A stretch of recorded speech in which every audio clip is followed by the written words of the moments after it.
اهدنا الصراط المستقيم.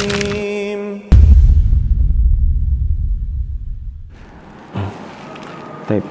Bismillahirrahmanirrahim. Assalamualaikum warahmatullahi wabarakatuh.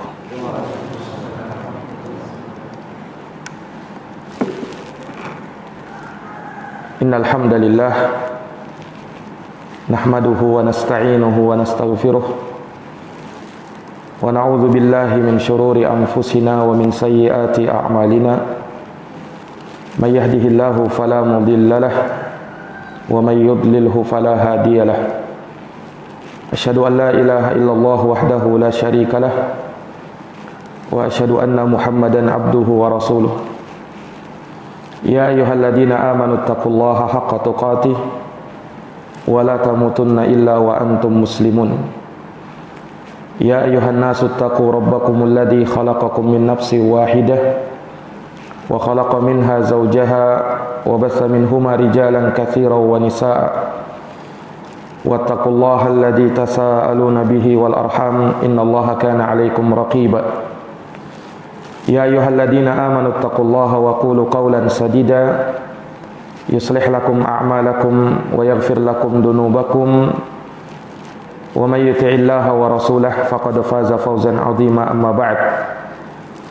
Fa inna asdaqal hadithi kitabullah wa khairal huda huda Muhammadin sallallahu alaihi wa ala alihi wa sahbihi wa sallam wa syarrul umuri muhdatsatuha fa inna kulla muhdatsatin bid'ah wa kulla bid'atin dhalalah wa kulla dhalalatin finnar. Ma'asyaral muslimin wal muslimat, hadirin wal hadirat, al ikhwa wal akhwat, a'azzani Allah wa iyyakum. Alhamdulillah, alhamdulillahi bi ni'matihi tatimmus shalihat. Segala puji hanya bagi Allah yang dengan nikmat-nikmatnya tertunai segala amal-amal kebajikan. Salawat dan salam semoga tercurah limpahkan kepada junjungan kita Nabi Agung, Nabi besar Muhammad sallallahu alaihi wasallam, kepada keluarga, para sahabat serta orang-orang yang senantiasa meniti jalannya sampai hari kiamat. Ma'asyaral muslimin, para hadirin sekalian, al-ikhwa a'azzani Allah wa iyyakum. Pada subuh hari yang berbahagia ini, dengan taufik dari Allah Subhanahu wa taala, kembali kita bisa melanjutkan pengajian kita pada setiap Ahad subuh.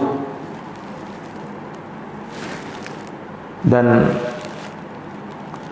tema pembahasan kita pada subuh hari ini adalah menyikapi fitnah Wahabi. Menyikapi fitnah Wahabi. Nah, ya sebenarnya pembahasan ini bukan hal yang baru ya. Para ulama kita telah membahasnya, bahkan menuliskan terkait dengan masalah ini, dan para asatidzah kita walhamdulillah telah banyak menjelaskan tentang fitnah Wahabi dan siapa yang disebut dengan Wahabi itu. Iya, walhamdulillah. Namun fitnah ini terus dimunculkan oleh sebagian manusia. Maka kita butuh untuk menjelaskan, kita butuh untuk menerangkannya kepada kaum muslimin. Karena yang namanya fitnah ini butuh untuk diluruskan. Rasulullah sallallahu alaihi wasallam mengabarkan fitnah-fitnah akan bermunculan. Dalam hadits Abu Hurairah radhiyallahu anhu yang diriwayatkan oleh Imam Al-Bukhari dan Imam Muslim, kata Nabi sallallahu alaihi wasallam, yataqarabuz zaman. Zaman itu saling berdekatan. Wa yuqbadul ilm. Ilmu akan dicabut. Wa tadhharul fitan. Dan fitnah-fitnah akan bermunculan. Iya. Dan fitnah itu tatkala dia datang, maka dia datang bersamanya terdapat kerusakan yang sangat besar hingga hari kiamat.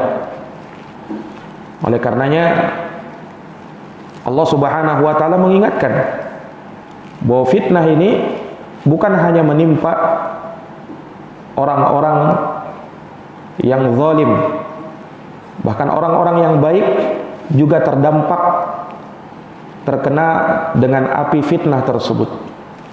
Allah Subhanahu wa taala berfirman dalam surat Al-Anfal ayat 25, "Wattaqu fitnah la tusibannal ladzina zalamu minkum khassah." Takutlah kalian kepada fitnah, yang fitnah tersebut tidak hanya menimpa orang-orang zalim di antara kalian secara khusus. Ya, artinya fitnah itu terkadang mengenai orang-orang yang beriman, orang-orang yang saleh, orang-orang yang berada di atas kebaikan dan kebenaran, terfitnah. Maka Allah Subhanahu wa taala di dalam ayat ini menyebutkan wattaqu fitnah, takutlah kalian kepada fitnah itu. Karena dampaknya terkadang sangat besar, dampaknya sangat buruk, bukan hanya menimpa orang-orang yang zalim, tapi orang-orang yang saleh dan orang-orang yang berada di atas kebenaran pun terkadang terdampak oleh fitnah tersebut. Dan di dalam syariat kita, walhamdulillah, syariat kita menerangkan jalan-jalan dan cara-cara untuk menyikapi fitnah-fitnah yang bermunculan. Ya, beberapa di antaranya akan kita sebutkan. Ya, seperti ketika ada fitnah, maka orang yang bisa menjelaskan dan meluruskan fitnah tersebut, menerangkan kebenaran, menerangkan apa yang sesungguhnya, yang sesuai dengan realitanya, ini dari perkara yang diperlukan. Karena fitnah itu adalah hal yang tersebar yang tidak sesuai dengan hakikatnya, tidak sesuai dengan realitanya, maka butuh untuk diluruskan, butuh untuk dijelaskan yang mana kebenaran yang sesungguhnya, dan bahwasanya fitnah ini tidak benar. Kebenaran ini butuh untuk disuarakan, butuh untuk diterangkan kepada manusia. Nah, dan agama kita walhamdulillah agama yang sangat jelas, menerangkan segala sesuatu, tidak ada yang tersembunyi di dalam agama ini.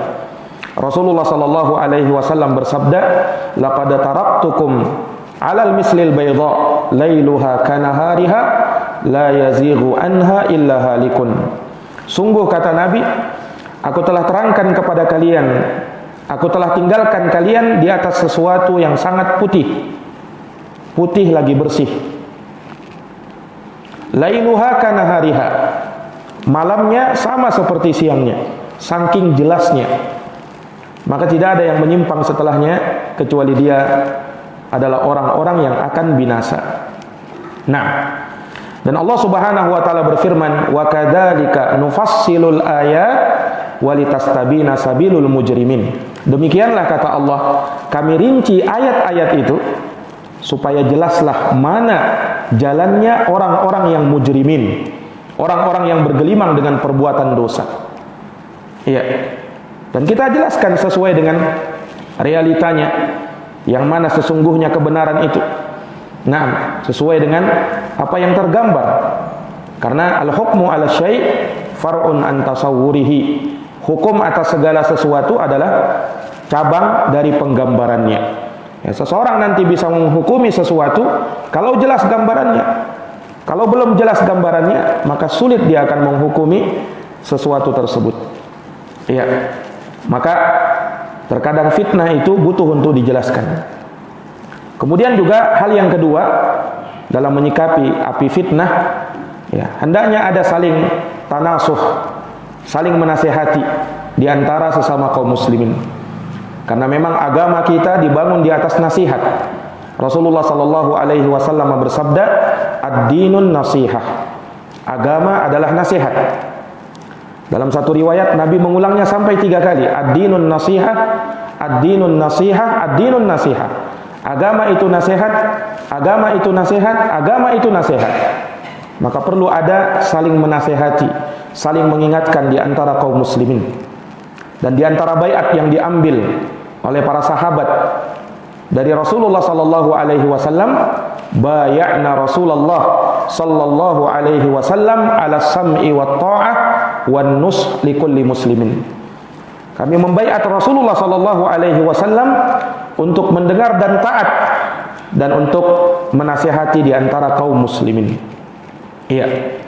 Dan dari jalan keberuntungan yang bisa menyelamatkan seseorang dari kerugian, manakala ada tanasuh, saling ingat mengingatkan, saling mewasiatkan, saling menasihati, saling berpesan-pesan untuk menetapi kebenaran dan kesabaran.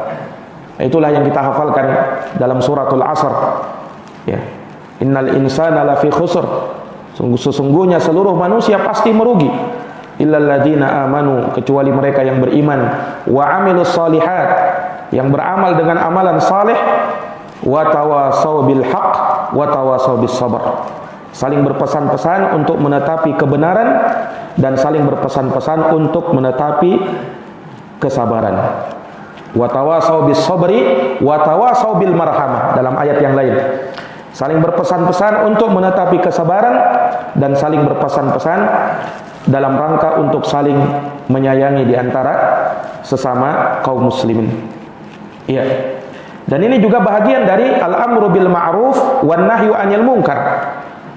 Amar ma'ruf nahi munkar. Agama kita juga tegak dengan dua hal ini. Memerintahkan kepada yang ma'ruf dan melarang dari kemungkaran. Bahkan umat ini dikenal kebaikannya dengan amar ma'ruf nahi munkar. Kuntum khaira ummatin ukhrijat linnas. Kalian adalah sebaik-baik umat yang dikeluarkan untuk manusia. Bagaimana cirinya? Ta'muruna bil ma'ruf wa tanhauna 'anil munkar wa tu'minuna billah. Kalian memerintahkan kepada yang baik, melarang dari kemungkaran dan beriman kepada Allah Subhanahu wa taala. Iya. Dan Allah sangat murka tatkala terjadi kemungkaran kemudian tidak ada usaha saling mencegah di antara sesama manusia ketika itu. Disebutkan di dalam Al-Qur'an, lu'inal ladina kafaru min bani Israil ala lisani Daud wa Isa bin Maryam dzalika bima asaw wa kanu ya'tadun kanu la yatanahuna am munkarin fa'aluh labi'sa ma kanu yaf'alun. Telah dilaknat orang-orang kafir dari kalangan Bani Israel. Laknatnya dari lisan Nabi Daud dan Isa putra Maryam. Kenapa mereka dilaknat? Dzalika bima asaw wa kanu ya'tadun. Karena mereka itu bermaksiat dan suka melampaui batas. Kanu la yatanahuna am munkarin fa'aluh. Ya. Di antara bentuk pelampauan batas mereka tidak mencegah, tidak saling mencegah kemungkaran yang terjadi di antara sesama mereka. Sungguh sangat buruk apa yang telah mereka kerjakan tersebut. Ini menunjukkan bahwa dengan tidak adanya amar ma'ruf nahi munkar, ini bisa menurunkan laknat Allah Subhanahu wa taala. Ya. Dan seseorang mencegah kemungkaran sesuai dengan kemampuannya, sesuai dengan sabda Nabi sallallahu alaihi wasallam dalam hadis Abu Sa'id Al-Khudri, "Man ra'a minkum munkaran falyughayyirhu biyadihi." Siapa di antara kalian yang melihat kemungkaran, dia rubah dengan tangannya. Fa illam yastati' fa bilisanihi. Kalau dia tidak mampu maka dengan lisannya. Fa illam yastati' fa biqalbihi. Kalau dia tidak mampu maka dengan hatinya. Wa dzalika adhaful iman. Dan itulah selemah-lemahnya keimanan. Iya. Kemudian juga dari jalan dalam menyikapi fitnah yang ada, ini dari seluruh fitnah-fitnah yang bermunculan, adalah dengan menjauh dari api fitnah tersebut. Jangan mendekati fitnah. Makanya Rasulullah sallallahu alaihi wasallam bersabda dalam hadis Al-Miqdad Ibnul Aswad radhiyallahu anhu yang diriwayatkan oleh Imam Abu Daud, kata Nabi SAW, "Innas sa'ida laman junnibal fitan." Innas sa'ida laman junnibal fitan. Innas sa'ida laman junnibal fitan. Sesungguhnya orang yang berbahagia adalah orang yang dijauhkan dari api fitnah. Orang yang berbahagia yang dijauhkan dari api fitnah. Kemudian kata Nabi, wala man ibtuliya fasabara fawaha. Dan orang yang ditimpa fitnah dan dia bersabar, maka kebaikan bagi orang ini. Iya. Maka ketika ada fitnah, maka dia jangan mendekat kepada fitnah tersebut. Dan jangan dia berucap tanpa ilmu, dalam keadaan dia tidak tahu apa fitnah ini. Nah, sebab kalau dia berani, ya, dia yang bisa celaka. Nah, ya hendaknya dia serahkan kepada para ulama, orang-orang yang berilmu, bertanya kepada mereka, karena mereka yang tahu fitnah itu. Ya, makanya diriwayatkan dari Imam Sufyan ibnu Uyainah rahimahullah, beliau pernah mengatakan, inna hadhil fitnah idza aqbalat arafaha kullu alim wa idza adabarat arafaha kullu jahil. Sesungguhnya api fitnah ini kalau dia baru muncul, baru mau datang, maka orang alim sudah mengetahuinya. Ini fitnah mau datang ini. Inilah keistimewaan orang yang berilmu. Dia tahu fitnah itu bisa muncul bahkan sebelum munculnya fitnah itu. Sudah dia lihat tanda-tandanya. Tapi kalau fitnah itu sudah berlalu, barulah diketahui oleh orang-orang jahil, orang-orang yang tak punya ilmu. Nah, ternyata telah terjadi fitnah. Nah, inilah pentingnya seorang merujuk kepada ulama di dalam menyikapi fitnah. Ya, karena mereka inilah orang-orang yang bisa menjelaskan kepada umat hakikat yang sebenarnya, dan mereka adalah rujukan umat.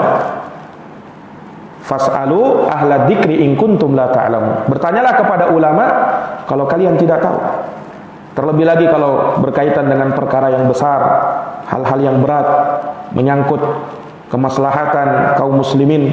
Allah berfirman di dalam Al-Quran, wa idza ja'ahum amrun minal amni awil khawfi ada'u bih falau rudduhu ila rasul wa ila ulil amri minhum la'alimahu alladhina yastanbitunahu minhum. Apabila datang kepada mereka suatu perkara, ya, berupa keamanan, ketakutan, orang-orang ini ada ubih, mereka langsung menyebarkannya. Ini dari hal yang tidak tepat. Kalau terjadi perkara baru, jangan langsung main sebarkan berita tersebut. Apakah benar beritanya seperti itu? Jangan sampai ini fitnah, dan ketika kalian menyebarkannya, maka kalian pun ikut menyebarkan api fitnah, dan kalian ikut menanggung dosa karena hal tersebut. Ya, Allah sebutkan solusinya, falau rudduhu ilar rasul. Seandainya dia kembalikan kepada Rasul, wa ila ulil amri minhum, dan kepada ulil amr, kepada ulama di antara mereka. Niscaya ulama ini yang bisa mengetahui, ya, bisa mengambil istinbat hukum terkait dengan masalah yang terjadi ini. Nah, inilah pentingnya kembali kepada ulama. Pentingnya kembali kepada ulama. Sebab kalau ulama sudah dikesampingkan, orang-orang yang berilmu sudah tiada, ini yang terjadi adalah fitnah. Orang-orang akhirnya bertanya kepada, ya, orang-orang yang tak berilmu. Maka mereka ditanya tentang suatu perkara, fa'aftau bighairi ilm. Orang yang seperti ini dia berfatwa tanpa ilmu, fadallu wa adallu, yang akhirnya mereka sesat dan ikut menyesatkan orang lain. Nah, dan yang terakhir yang kami ingatkan dalam kesempatan ini sebelum kita masuk dalam pembahasan fitnah Wahabi, ya, dalam menyikapi api fitnah hendaknya kita banyak-banyak bermohon dan meminta pertolongan kepada Allah Subhanahu wa taala agar diselamatkan dari fitnah tersebut, dan semoga Allah Subhanahu wa taala menguatkan kita di atas perkara tersebut dan memberikan kesabaran. Ya, memberikan kesabaran. Makanya dari doa yang dipanjatkan oleh Nabi SAW terkait dengan fitnah, beliau meminta perlindungan kepada Allah sebagaimana dalam hadis riwayat Ahmad, Allahumma inni a'udzubika minal fitan ma dhahara minha wa ma batan. Ya Allah, aku minta perlindungan kepadamu dari berbagai fitnah, baik yang nampak maupun yang tersembunyi. Kita minta perlindungan kepada Allah Subhanahu wa taala dari fitnah-fitnah yang terjadi, baik yang nampak maupun yang tersembunyi. Maka ini secara global dari perkara-perkara yang hendaknya dijadikan pegangan dan pijakan dalam menyikapi fitnah-fitnah yang ada. Nah, Nah, terkait dengan fitnah Wahabi, ya, ini seperti yang saya katakan tadi, ini sudah bukan hal yang baru, sudah lama dimunculkan oleh orang-orang terdahulu, ya, bukan hal yang baru. Dan walhamdulillah di setiap masa, di setiap zaman akan ada para ulama yang meluruskan tentang permasalahan ini, hakikat yang sesungguhnya bagaimana. Nah, sebagian orang hanya sekedar ikut-ikutan, melihat yang seperti ini Wahabi, ini Wahabi. Nah, ya, sampai terkadang orang-orang yang menjalankan dan mengamalkan sunnah Nabi SAW tidak lepas dari tuduhan ini, dikatakan Wahabi dan seterusnya. Nah, ini butuh untuk kita luruskan. Sekarang Wahabi itu apa?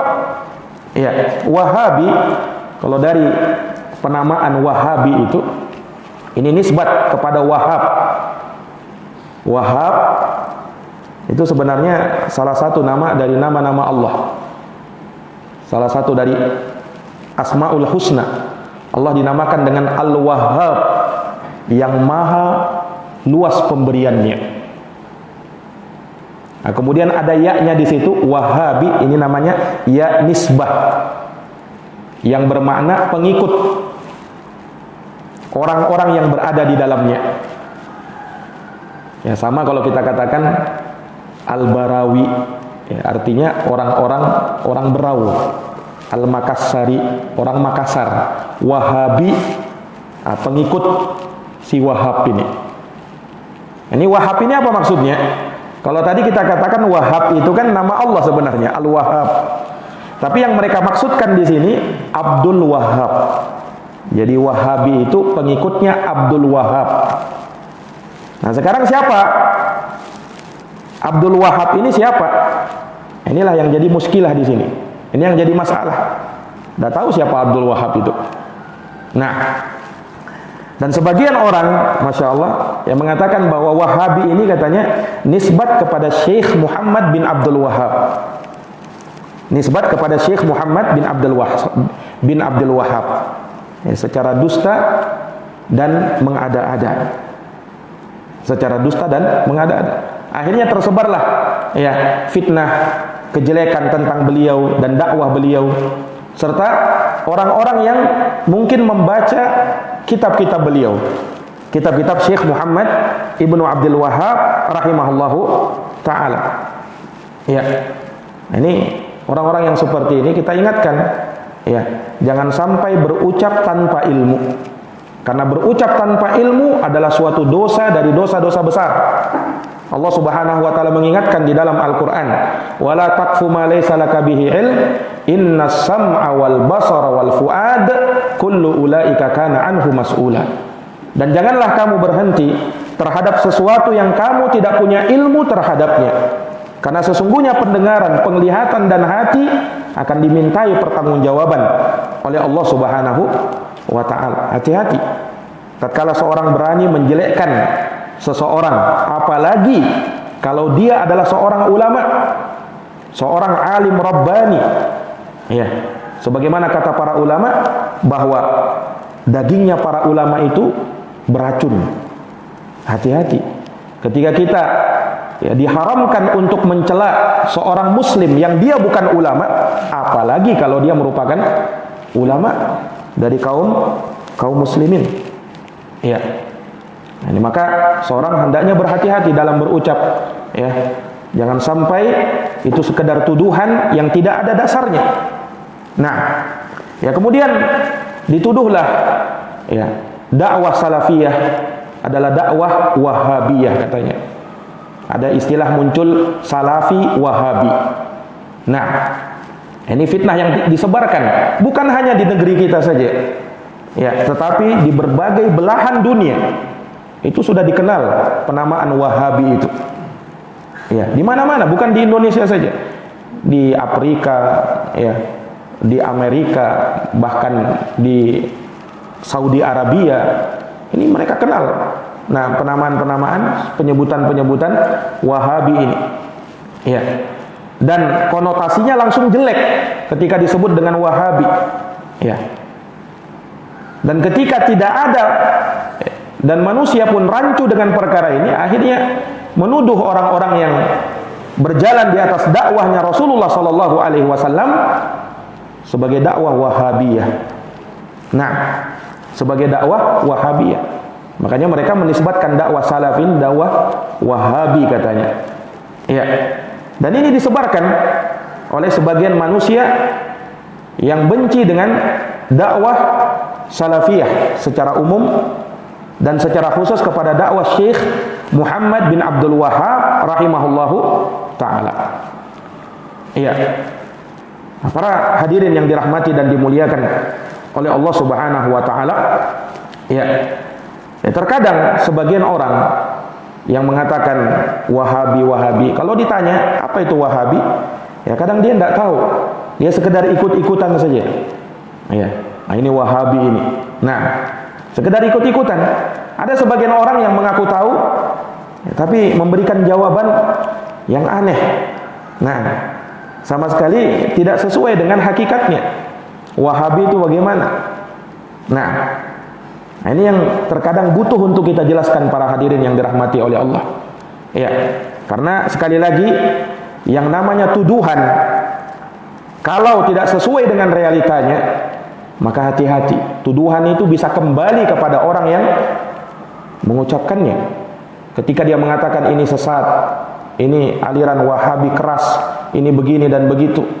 Kalau tidak benar, maka ucapan itu bisa kembali kepada dirinya. Wal iyadu billah. Nabi bersabda, "Man qala li akhihi ya kafir, faqad ba'a biha ahaduhuma in kana kama qala wa illa hara ilaihi." Barang siapa yang berkata kepada saudaranya, "Wahai kafir." Ya sama kalau dia katakan ini sesat, ini menyimpang.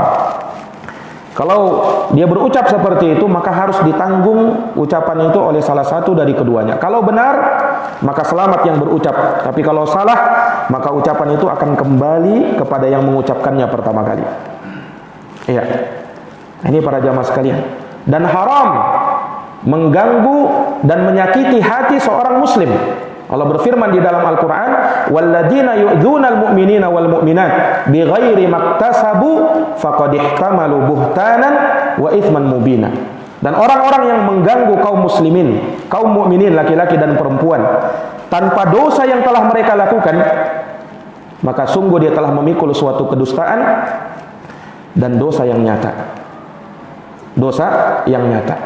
Nah, dan Nabi SAW mengingatkan dalam sebuah hadisnya. Ya, kata Rasulullah, "Man qala fi mu'min," dalam hadis riwayat Imam Ahmad dan juga dalam riwayat Imam Abu Daud, "Man qala fi mu'min ma laysa fihi askanahullahu radghatal khabal hatta yakhruja maqala hatta yakhruja mimma qala." Kata Nabi SAW, barang siapa yang berkata tentang seorang mukmin padahal tidak ada pada mukmin tersebut apa yang dituduhkan kepada dirinya, maka Allah akan menempatkan ia kelak di dalam lumpur neraka jahanam sampai dia keluar dari apa yang dia ucapkan. Nah, ini bukan main-main.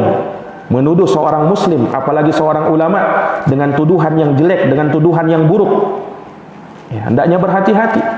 Nah, ini para hadirin yang dirahmati dan dimuliakan oleh Allah Subhanahu wa taala. Nah, tentang Wahabi yang sebenarnya ada kisah yang disebutkan dari salah seorang ulama, Syekh Dr. Muhammad bin Sa'ad Asy-Syuwai'ir. Nah, yang mana beliau ini pernah mendapati ya dari orang-orang Maroko fatwa dari salah seorang ulama yang bernama Ibnul Lakhami, yang mana beliau ya Ibnul Lakhami pernah ditanya tentang masjid yang dibangun oleh firqah Wahabiyah, dibangun oleh kelompok yang menamakan dirinya dengan firqah Wahabi. Maka Ibnul Lakhami memfatwakan bahwa masjid yang mereka bangun itu harus dihancurkan. Kenapa? Karena firqah Wahabiyah ini, firqah Wahabi ini adalah firqah yang sesat, menyesatkan, dan mereka punya pemahaman Khawarij yang suka mengkafir-kafirkan kaum muslimin. Ini fatwa Ibnul Lakhami, salah seorang ulama. di masanya. Nah, fatwa ini dibawakan oleh orang-orang Maroko ini kepada kehadapan Dr. Asywair ini. Ini fatwa sesatnya Wahabi. Ya. Maka Syekh Syuwair bertanya kepada orang-orang Maroko ini. Ya, taib. Kata beliau, Ibnul Lakhami, kapan dia wafat? Ulama ya kan? Naam, dia ulama. Kapan dia wafat? Ibnul Lakhami ini yang memfatwakan sesatnya Wahabi itu. Ibnul Lakhami wafat pada tahun 478 Hijriah. Wafatnya tahun 478 Hijriah. Berarti di abad kelima. Dan yang menukil fatwa ini seorang yang bernama Al-Wansyarisi yang wafat pada tahun 914 Hijriah. Tahun 914 Hijriah, abad ke-10. Kata Syekh Syuwair, ini orang-orang dikiranya ini Wahabi ini pengikut Syekh Muhammad bin Abdul Wahab. Kata beliau, tahu enggak Syekh Muhammad bin Abdul Wahab itu lahirnya kapan? Syekh Muhammad bin Abdul Wahab lahir pada tahun 1115 Hijriah. Berarti abad ke-12. Abad ke-12 Hijriah. Nah, terus yang dimaksud oleh Ibnul Lakhami ini siapa? Firqah Wahabi ini. Kelompok Wahabi yang sesat dan menyesatkan ini. Ya tidak mungkinlah Syekh Muhammad bin Abdul Wahab. Karena beliau belum lahir. Ya kan? Syekh Muhammad bin Abdul Wahab lahir tahun 1115 Hijriah. Ibnul Lakhami beliau di abad ke-5 Hijriah. 478 Hijriah beliau lahir. Tidak mungkin Wahabi yang beliau maksud ini adalah pengikutnya Syekh Muhammad bin Abdul Wahab. Terus kalau begitu siapa yang dimaksud oleh Ibnul Lakhami dengan firqah kelompok Wahabi yang sesat dan menyesatkan ini? Yang memang ulama sepakat kelompok ini memang sesat, Wahabi ini. Siapa mereka ini? Ternyata dia adalah seorang yang pendirinya bernama Abdul Wahab bin Abdurrahman bin Rustum. Nah, ini yang dikenal dengan Abdul Wahab bin Rustum. Orang ini, lihat ya, orang ini Abdul Wahab bin Rustum ini wafat diperselisihkan. Ada yang mengatakan tahun 190 Hijriah, ada yang mengatakan 197 Hijriah, ada yang mengatakan tahun 205 Hijriah. Wallahu alam. Tidak penting juga wafatnya tahun berapa. Tapi yang jelas jauh dengan masanya Syekh Muhammad bin Abdul Wahab rahimahullahu ta'ala. Nah, inilah yang mendirikan kelompok firqah yang bernama firqah Wahabi, yang memang sesat dan menyesatkan. Mereka ini khawarij. Mereka ini yang suka mengkafir-kafirkan muslimin itu, yang berpemahaman khawarij. Bahkan dalam nama dan sifat Allah, mereka berani menyerupakan sifat Allah dengan sifat makhluk. Katanya apa? Tangannya Allah itu sama dengan tangan makhluk. Allah turun ke langit dunia sama dengan turunnya makhluk, katanya. Ini sudah kekafiran, menyerupakan Allah dengan manusia. Nah, makanya para ulama memfatwakan sesatnya firqah Wahabi ini. Pengikutnya siapa? Bukan Syekh Muhammad bin Abdul Wahab, tapi Abdul Wahab bin Rustum, yang memang difatwakan ulama sesatnya kelompok ini. Bahkan sebagian ulama ada yang memfatwakan kafirnya kelompok ini, karena sudah terlalu jauh kesesatan yang ditimbulkan oleh orang ini dan pengikutnya. Makanya tidak salah tadi Ibnul Lakhami memfatwakan masjid yang mereka bangun itu dihancurkan di masa itu. Nah, karena akan membuat fitnah bagi kaum muslimin, karena sudah terlalu jauh penyimpangannya dari Islam. Nah, inilah yang disebut Wahabi itu, yang sudah jauh hari difatwakan oleh ulama, naam, akan kesesatan dan penyimpangannya. Nah, nama ini sudah sangat buruk memang dari dahulu kala. Kemudian nama ini itulah disematkan kepada Syekh Muhammad bin Abdul Wahab. Karena memang sudah dikenal dengan keburukan firqah Wahabi ini. Kebetulan Syekh Muhammad bin Abdul Wahab, bapaknya namanya Abdul Wahab, bukan Abdul Wahab bin Rustum ini, bukan. Karena sudah jauh kan masanya. Jadi beliau Syekh Muhammad bin Abdul Wahab rahimahullah, bapaknya Abdul Wahab. Nah lucunya, harusnya kalau menisbatkan kepada orangnya, bukan kepada bapaknya. Kalau nisbat kepada orangnya harusnya Muhammadi, karena beliau bernama Muhammad bin Abdul Wahab. Abdul Wahab itu bapaknya. Jadi kalau harusnya menisbatkan kepada Syekh Muhammad bin Abdul Wahab, pengikutnya Syekh Muhammad bin Abdul Wahab, bukan Wahabi namanya, tapi apa? Muhammadi. Muhammadi, pengikutnya Muhammad. Nah, tapi mereka tidak berani kalau mengatakan Muhammadi. Nah, kenapa? Ya kalau Nabi kita Muhammad sallallahu alaihi wasallam, pakai aja Wahabi katanya. Subhanallah. Jadi ini fitnah para hadirin yang dirahmati dan dimuliakan oleh Allah Subhanahu wa taala. Dan lebih buruknya lagi, tersebar fitnah ini kejelekan. Semua orang-orang yang membaca bukunya Syekh Muhammad bin Abdul Wahab, ya, dikatakan Wahabi.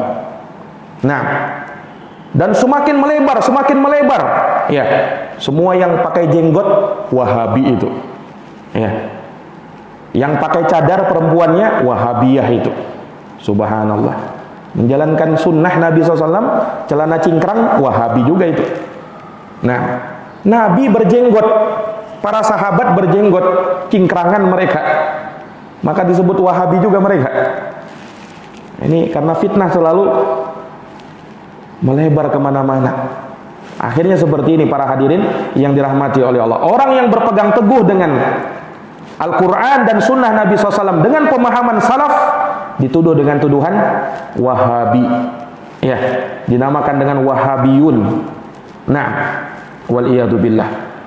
Ya kalaulah misalnya yang dikatakan Wahabi ini adalah mereka yang berpegang teguh dengan Quran dan Sunnah di atas pemahaman salaf, maka persaksikan kami Wahabi. Kalau yang dimaksud adalah mereka yang berpegang teguh dengan Quran dan Sunnah di atas pemahaman salaf, naam. Kalau yang dimaksud dengan itu. Tapi kalau dimaksud Wahabi ini yang suka mengkafir-kafirkan kaum muslimin, yang suka membid'ah-bid'ahkan kaum muslimin tanpa dasar yang kuat, maka kita berlepas diri darinya. Kita bukan Wahabi. Ini para hadirin yang dirahmati dan dimuliakan oleh Allah Subhanahu wa taala. Iya. Bahkan ya, negara Saudi Arabia tidak luput juga dikatakan negara Wahabi itu. Subhanallah. Nah, ya kalau sangat mengerikan ya, kalau mereka, sebagian mereka ya menuliskan buku-buku, ya dulu pernah sempat buku ya, sempat viral itu yang sekte berdarah Salafi Wahabi itu buku penuh dengan fitnah, ya, kedustaan. Dia gambarkan Wahabi itu ya maksudnya pengikut Syekh Muhammad bin Abdul Wahab ini dengan kaum yang haus dengan darah, ya, suka menebar fitnah, suka mengkafir-kafirkan kaum muslimin. Nah, ini kalau mereka nisbatkan kepada dakwah Syekh Muhammad ibnu Abdul Wahab rahimahullahu taala, wallahi ini kedustaan. Mereka katakan negeri Saudi Arabia negeri Wahabi katanya. Ya kalau betul sebagaimana tuduhan mereka, harusnya tidak ada yang selamat yang ziarah ke Mekah dan Madinah. Ya kan? Kalau seperti yang dituduhkan mereka, haus dengan darah, tidak ada yang selamat yang pergi ke Mekah dan ke Madinah. Tapi apa realitanya? Justru yang pergi ke sana, Masya Allah, mendapatkan keamanan luar biasa. Nah, dari pelayanan ya mereka, orang-orang yang ada di sana. Ya. Ini para hadirin yang dirahmati dan dimuliakan oleh Allah Subhanahu wa taala. Nah, dan banyak-banyak orang menuduh Wahabi ini katanya apa? Yang tidak suka tahlilan, yang tidak suka salawatan, yang tidak suka yasinan. Nah, Wahabi itu. Nah, Wahabi itu katanya. Subhanallah. Ya. Terkadang terlalu jauh. Siapa bilang Salafi tidak suka dengan salawat, tidak suka dengan surat Yasin? Ya. Yang dilarang di dalam agama adalah berbuat bid'ah di dalam agama. Nah, membuat ritual-ritual baru yang tidak ada tuntunannya di dalam Islam, di dalam agama. Ini yang dilarang. Tapi kalau sekedar ucapan tahlil, ya boleh. membaca surat Yasin boleh. Tapi ketika dikhususkan di hari tertentu, di acara tertentu, nah ini masalah. Nah ini para hadirin yang dirahmati dan dimuliakan oleh Allah Subhanahu wa ta'ala. Ya, jadi ya, fitnah terlalu menyebar kemana-mana, ya, akhirnya terjadilah apa yang terjadi. Nah, ya, seorang sekali lagi ya, ketika berbicara tanpa ilmu, ini akan mengakibatkan ya, dia akan terjerumus ke dalam jurang yang sangat jauh, ya, bahkan akan menggelincirkan ia ke dalam api neraka. Innal abda la yatakallamu bil kalimah ma yatabayyanu fiha yazillu biha finnar ab'ada ma bainal masyriq wal maghrib. Sesungguhnya seorang hamba dia berucap dengan suatu kalimat yang dia tidak perjelas kalimat ini, ternyata kalimat itu menyebabkan ia terjerumus ke dalam api neraka sejauh jarak antara timur dan barat. Wal iyadu billah. Nah, dan perlu kita ketahui, ya, ulama menyebutkan bahwa ternyata memang Wahabi ini, penamaan Wahabi ini munculnya kapan? Baru tersebar kapan ini? Yang banyak menyuarakan Wahabi ini menurut sejarah itu justru para penjajah. Loh, kenapa? Apa hubungannya dengan penjajah ini? Nah, karena disebutkan bahwa para penjajah ini ketika mereka menjajah di suatu negeri, ya, yang paling kuat dalam mempertahankan itu dan membangkitkan semangat kaum muslimin untuk berjihad mempertahankan negerinya, ya, kembali kepada Islam supaya mereka lebih kuat lagi adalah mereka-mereka yang berpegang teguh dengan ajaran Islam yang benar, mendakwahkan tauhid, mendakwahkan sunnah, memberantas kesyirikan, kebid'ahan, ya, memperingatkan manusia dari bahaya-bahaya. Nah, para penjajah tidak suka. Ini kalau kaum muslimin kembali kepada dakwah ini bahaya ini. Maka para penjajah ini memunculkan istilah Wahabi. Supaya apa? Supaya dibuat jelek. Kaum muslimin yang belum paham tidak mau dekat itu. Kenapa? Wahabi. Nah, karena memang sudah kata-kata itu sudah buruk. Kalau dikatakan Wahabi, wah ini bahaya ini Wahabi ini. Dimunculkan oleh para penjajah, para hadirin yang dirahmati oleh Allah. Makanya nama-nama ini sangat masyhur di negeri-negeri yang pernah dijajah. Palestina, Afrika, Indonesia juga demikian. Yang konon ya, wallahu alam, konon katanya dulu ada para pejuang, salah satu pejuang itu ada, mungkin kita dulu pernah belajar sejarah, kaum Padri yang dipimpin oleh tuanku Imam Bonjol. Nah, yang beliau ini konon katanya wallahu alam mendakwahkan dakwah salaf. Ya. Beliau mengajarkan Quran, sunnah dengan pemahaman salaf, pemahaman para sahabat Nabi sallallahu alaihi wasallam. Nah, ini tidak disukai oleh penjajah, maka mereka munculkan itu istilah Wahabi itu. Ini para penjajah. Ini yang membesar-besarkan nama Wahabi itu. Iya, bukan tadi Abdul Wahab bin Rustum tadi ya. Ini Wahabi maksudnya Syekh Muhammad bin Abdul Wahab pengikutnya. Kalau yang Abdul Wahab bin Rustum itu sepakat memang sesat dan menyesatkan. Tapi kalau dinisbatkan ini kepada Syekh Muhammad bin Abdul Wahab, ini yang baru, ini yang fitnah. Ini yang fitnah. Ini para jamaah sekalian. Yang paling besar juga menyuarakan dan menyebarkan isu Wahabi ini adalah kaum Syiah Rafidhah. Kaum Syiah Rafidhah. Ya, yang mereka memang membuat sejarah palsu, ya, yang dinisbatkan kepada Syekh Muhammad bin Abdul Wahab dan para pengikutnya katanya. Ini para hadirin yang dirahmati dan dimuliakan oleh Allah. Apa yang mereka maksudkan dari itu? Apa yang mereka inginkan? Mereka ingin mengelabui kaum muslimin dengan sebutan-sebutan Wahabi. Mereka ini teroris, kaum teroris katanya Wahabi itu. Ya, kejam sekali, sangat haus dengan darah kaum muslimin. Bahaya kalau Wahabi ini, maksudnya pengikut Syekh Muhammad bin Abdul Wahab, menyebar. Subhanallah. Para hadirin yang dirahmati oleh Allah, kita katakan Syekh Muhammad bin Abdul Wahab rahimahullahu ta'ala seorang alim rabbani, seorang ulama yang sejarahnya sangat terpuji, bagaimana beliau mendakwahkan sunnah, dakwah tauhid, sehingga beliau dikenal dengan mujaddidul Islam, pembaharu dalam Islam ini. Bukan beliau merevisi ulang agama Islam, bukan. Maksudnya mengembalikan Islam ke dalam kemurniannya. Ini dakwah Syekh Muhammad bin Abdul Wahab. Nah, orang-orang yang tidak suka, yang berbuat kesyirikan, tidak suka dengan Syekh Muhammad bin Abdul Wahab ini. Kenapa? Kesyirikan kami akhirnya apa? Akhirnya dilarang ketika itu. Karena dakwah Syekh Muhammad bin Abdul Wahab tersebar, khususnya di negeri Saudi Arabia tatkala itu. Akhirnya orang-orang yang berbuat kesyirikan ini terusir dari negeri itu. Nah, mereka munculkanlah Wahabi, istilah Wahabi ini. Ini para hadirin yang dirahmati oleh Allah.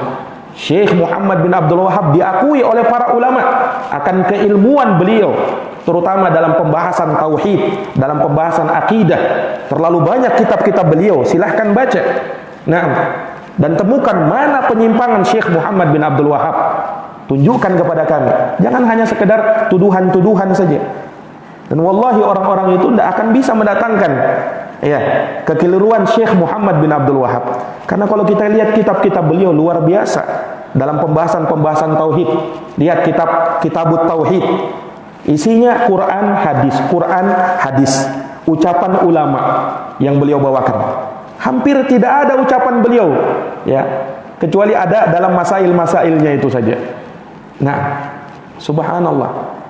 Dan hujah-hujah beliau sangat kuat, sangat kokoh. Nah, Syekh Muhammad bin Abdul Wahab ini, beliau termasuk ulama, dari ulama da'i duat ahli sunnah wal jamaah. Beliau bukan pemimpin dakwah salafi, bukan. Sebagaimana yang diklaim, disangka oleh sebagian orang. Dakwah salafi ini katanya yang memimpin Syekh Muhammad bin Abdul Wahab. Ada juga yang mengatakan yang memimpinnya Syekh Ibnu Taimiyah katanya. Ini dari mana ini? Kita katakan bahwa Syekhul Islam Ibnu Taimiyah, demikian pula Syekh Muhammad bin Abdul Wahab, mereka ulama, mereka duat yang mengajak manusia kepada Quran dan Sunnah dengan pemahaman salaf, dengan pemahaman sahabat Nabi SAW, bukan pendiri dakwah salaf. Nah, kalau begitu pendiri dakwah salaf siapa? Salaf ini bukan organisasi, bukan kelompok, bukan aliran sebagaimana yang disangka oleh sebagian orang. Salafi ini pensifatan. Siapa saja yang berada di atas Quran, Sunnah dengan pemahaman sahabat, maka dia salafi. Walaupun dia mungkin tidak mengaku salafi, karena dia pensifatan. Dia mau bernama salafi atau tidak salafi, yang penting kamu harus beragama sesuai dengan Quran, sesuai dengan hadis, mengikuti jalannya generasi salaf, sahabat, tabi'in, tabi'ut tabi'in. Mau diingkari yang seperti ini? Kan tidak. Ini para hadirin yang dirahmati dan dimuliakan oleh Allah. Ada juga orang mengatakan begini, ketika ditanya apa itu salafi, apa itu wahabi, katanya salafi itu baju baru katanya. Salafi itu baju baru, baju lamanya Wahabi. Nah, karena Wahabi ini sudah terlalu buruk, berganti nama dengan Salafi. Nah, untuk mudah dikenal, maka disebutlah Salafi Wahabi katanya. Wallahi dusta orang ini. Nah, menyebut seperti itu. Ini karena kejahilan para hadirin yang dirahmati oleh Allah. Salafi baju baru dari mana? Nah, ulama sudah membahasnya. Lihat Al-Imam As-Sam'ani rahimahullahu ta'ala di dalam kitabnya Al-Ansab menyebutkan salafi, nisbat kepada salaf, kata beliau. Imam Zahabi, ulama dari madhab Syafi'i, ahlul hadis, beliau mensifatkan sebagian ulama dengan sebutan salafi, seperti Imam Ibnu Salah, pengarang kitab Ulumul Hadis. Beliau mengatakan bahwa Ibnu Salah ini salafiyul i'tiqad, salafiyul mu'taqad, salafi akidahnya. Al-Imam Ibnu Salah. Begitu pula Imam Daruqutni, imam yang semasa selevel dengan Imamul Bukhari dan Imam Muslim. Dikatakan oleh Imam Zahabi bahwasanya Imam Daruqutni kana salafiyan. Dia ini salafi. Dan sudah panjang lebar kami pernah jelaskan terkait dengan masalah ini dalam pembahasan yang masih berlanjut terkait dengan berkenalan dengan manhaj salaf. Alhamdulillah, kami jelaskan di situ bagaimana salafi itu penamaannya, nisbatnya kemana, jelas. Nah, ini dia berkata apa? Nama baju baru katanya. Nah, Ini para hadirin yang dirahmati oleh Allah. Ini kejahilan sebagian orang. Ya, kalau tidak tahu harusnya mengatakan tidak tahu. Ya, jangan sok tahu malahnya. Nah, akhirnya kan ya ketika dijelaskan kebenarannya ya, nampaklah kesesatan dan kejahilan orang tersebut. Nah, ini para hadirin yang dirahmati dan dimuliakan oleh Allah Subhanahu wa taala. Makanya tidak ada keraguan terkait dengan salafi ini. Nah, Al-Imam Ibnu Qudamah rahimahullah, salah seorang ulama yang beliau ini ya menukil ijma, kesepakatan ulama, dan beliau kalau menukil ijma itu diterima oleh para ulama karena Ibnu Qudamah beliau hafal ucapan akwal para ulama dari masa Nabi sampai zaman beliau. Sehingga kalau beliau menukil ijma, kesepakatan itu dipegang dan dianggap di muktabar, dianggap oleh para ulama. Ya, beliau mengatakan dalam kitabnya Dhammu Ta'wil menukil ijma, faqad sabata wujubu tiba'is salaf bil kitabi was sunnati wal ijma. Kata beliau, sungguh telah tetap, telah valid wajibnya mengikuti salaf berdasarkan dalil dari Quran, sunnah, dan ijma. Kata beliau, wajib mengikuti salaf. Yang mengikuti salaf disebut salafi.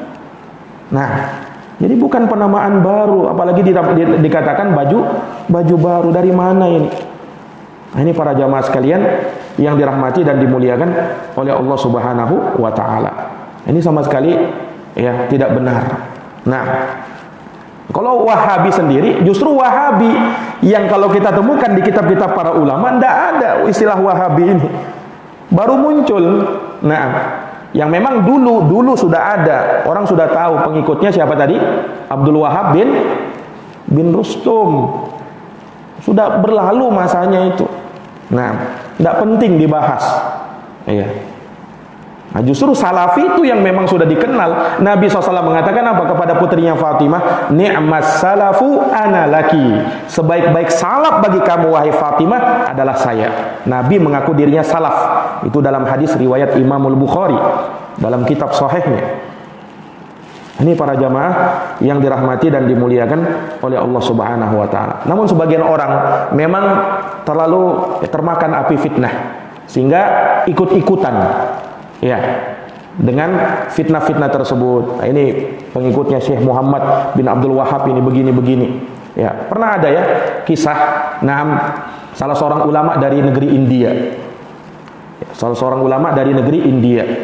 Yang orang ini, alim ini, ya, dia termakan fitnah, terlalu jelek. Syekh Muhammad bin Abdul Wahab, berita-berita buruk sampai kepada beliau, yang jelek-jelek. Sehingga alim ini, ulama dari India ini, setiap akhir majelisnya, dia selalu mendoakan laknat dan keburukan untuk Syekh Muhammad bin Abdul Wahab. Kenapa begitu? Karena berita yang sampai kepada beliau tentang Syekh Muhammad bin Abdul Wahab seluruhnya adalah keburukan. Maka beliau kalau di akhir majelis doa laknat untuk Syekh Muhammad bin Abdul Wahab. Sampai pada akhirnya beliau membaca kitab Syekh Muhammad bin Abdul Wahab sendiri, tahu siapa Syekh Muhammad bin Abdul Wahab ini. Beliau mengatakan laqad zalamna hadzal rajul. Sungguh kita telah menzolimi orang ini, kata beliau. Sebagai tebusannya, akhirnya beliau setiap akhir majelisnya beliau mendoakan rahmat untuk Syekh Muhammad bin Abdul Wahab rahimahullahu taala. Jadi jangankan orang awam, ulama saja bisa termakan api fitnah itu tentang Syekh Muhammad bin Abdul Wahab rahimahullahu taala. Ini para jamaah yang dirahmati dan dimuliakan oleh Allah Subhanahu wa taala. Ya, sebenarnya ada beberapa hal lagi yang butuh kita jelaskan, namun kita cukupkan. Mudah-mudahan apa yang sedikit ini bisa memberikan penjelasan bagi kita, ya, sekedar ingin mengenal siapa Wahabi sebenarnya dan bagaimana supaya kita bisa mengetahuinya, meluruskannya, memberikan pemahaman yang baik kepada masyarakat, ya. Karena terlalu tersebarnya nama-nama Wahabi ini. Bahkan ya kalau sudah disebut Wahabi, jelas konotasinya buruk. Nah, ini Wahabi kemana dulu? Ya, kalau tadi Wahabi yang memang aliran sesat menyimpang itu, yang sudah dulu bermunculan, yang sudah dari zaman dulu pengikutnya Abdul Wahab bin Rustum, itu aliran yang sesat dan menyimpang. Tapi kalau dinisbatkan kepada Syekh Muhammad bin Abdul Wahhab, wallahi ini fitnah kepada dakwah salaf secara khusus, ya, kepada dakwah Rasulullah sallallahu alaihi wasallam. Ya, semoga bermanfaat. Hadanallahu wa iyyakum ajma'in. Kita akhiri dengan doa kafaratul majlis.